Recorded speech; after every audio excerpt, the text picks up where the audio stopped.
क्या आपने कभी रात को आसमान की तरफ देखा है और सोचा है कि ये टिमटिमाते तारे कहां से आए? इनका प्रकाश कहां से आया? इसका जवाब ब्रह्मांड की तरह अद्भुत और रहस्यमय है।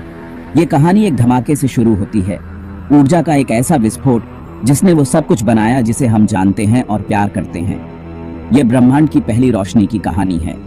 यह एक ऐसी यात्रा है जो हमें समय और स्थान की शुरुआत में ले जाती है, उस समय में जब ब्रह्मांड एक परमाणु से भी छोटा था। यह एक ऐसी कहानी है जो हमें अपने दिमाग का विस्तार करने और अज्ञात को अपनाने के लिए चुनौती देती है। मेरे साथ जुड़ें जैसा कि हम इस ब्रह्मांडीय रहस्य के पीछे के विज्ञान का पता लगाते हैं और ब्रह्मांड के पहले लाइट शो के रहस्यों को उजागर करते हैं। एक ऐसी यात्रा के लिए तैयार हो जाइए जो आपकी जिज्ञासा को जगा देगी और आपको हमारे ब्रह्मांड की विशालता और सुंदरता से विस्मित कर देगी। आइए अपनी खोज की शुरुआत उस घटना से करते हैं जिसने यह सब शुरू किया, बिग बैंग। एक ऐसे ब्रह्मांड की कल्पना करो जो एक सुई की नोक से भी छोटा है, जिसमें वो सारी ऊर्जा समाहित है जो कभी अस्तित्व में होगी। फिर कल्पना करो कि छोटा सा बिंदु ऊर्जा और प्रकाश के एक विशाल विस्फोट में बाहर की ओर फैल रहा है। संक्षेप में यही बिग बैंग है। लगभग 13.8 अरब साल पहले हमारा ब्रह्मांड अस्तित्व में आया। यह पारंपरिक अर्थों में विस्फोट नहीं था, जैसे आकाश में आतिशबाजी का होना। इसके बजाय यह स्वयं अंतरिक्ष का तेजी से विस्तार था, वास्तविकता के बहुत ही ताने बाने का फैलाव था। बिग बैंग के बाद के पहले क्षणों में ब्रह्मांड अविश्वसनीय रूप से गर्म और घना था। यह मौलिक कणों का एक अराजक सूप था जो लगातार टकराते और आपस में बातचीत करते थे। कोई तारा नहीं था, कोई ग्रह नहीं था, यहां तक कि परमाणु भी नहीं थे जैसा कि हम उन्हें जानते हैं। लेकिन इस अराजक सूप के भीतर प्रकाश के बीज पहले से ही बोए जा रहे थे। यह कैसे हुआ, यह समझने के लिए हमें विद्युत चुंबकत्व की आकर्षक दुनिया में उतरना होगा।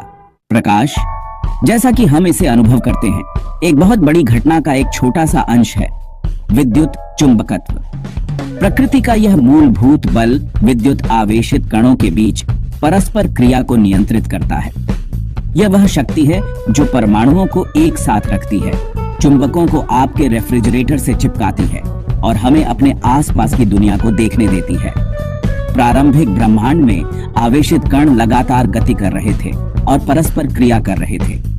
इन अंतः क्रियाओं ने विद्युत चुंबकीय विकिरण उत्पन्न किया, ऊर्जा का एक रूप जो तरंगों में अंतरिक्ष में यात्रा करता है।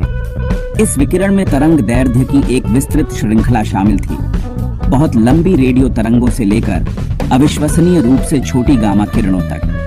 सबसे पहले यह विकिरण उन कणों के घने सूप के भीतर फंस गया था जो प्रारंभिक ब्रह्मांड को भरते थे। यह एक ब्रह्मांडीय कोहरे की तरह था जो सब कुछ अस्पष्ट कर रहा था। लेकिन जैसे जैसे ब्रह्मांड का विस्तार और ठंडा हुआ, कुछ उल्लेखनीय हुआ। पहला लाइट शो, एक ब्रह्मांड जागता है। जैसे जैसे ब्रह्मांड का विस्तार हुआ, यह ठंडा भी होता गया।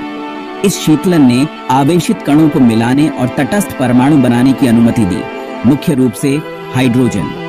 कोई दिव्य स्विच नहीं, वैज्ञानिक पूछताछ की शक्ति। अब आप ये पूछने के लिए ललचा सकते हैं, स्विच किसने फ्लिप किया? किसने तय किया कि ब्रह्मांड को प्रकाश से भरने का समय आ गया है? विज्ञान जहां तक बता सकता है, इसका उत्तर कोई नहीं है। कोई दैवीय हस्तक्षेप नहीं था, कोई सचेत निर्णय नहीं था। प्रारंभिक ब्रह्मांड में प्रकाश का उदय भौतिकी के नियमों का एक स्वाभाविक परिणाम था। जैसे जैसे ब्रह्मांड का विस्तार और ठंडा हुआ, परिस्थितियां आवेशित कणों के संयोजन और विद्युत चुंबकीय विकिरण के स्वतंत्र रूप से यात्रा करने के लिए बिल्कुल सही हो गई। विज्ञान अलौकिक व्याख्याओं या दैवीय हस्तक्षेप पर निर्भर नहीं करता है। इसके बजाय यह अवलोकन, प्रयोग और परीक्षण योग्य सिद्धांतों के विकास के माध्यम से ब्रह्मांड को समझना चाहता है। यह निरंतर पूछताछ, शोधन और खोज की प्रक्रिया है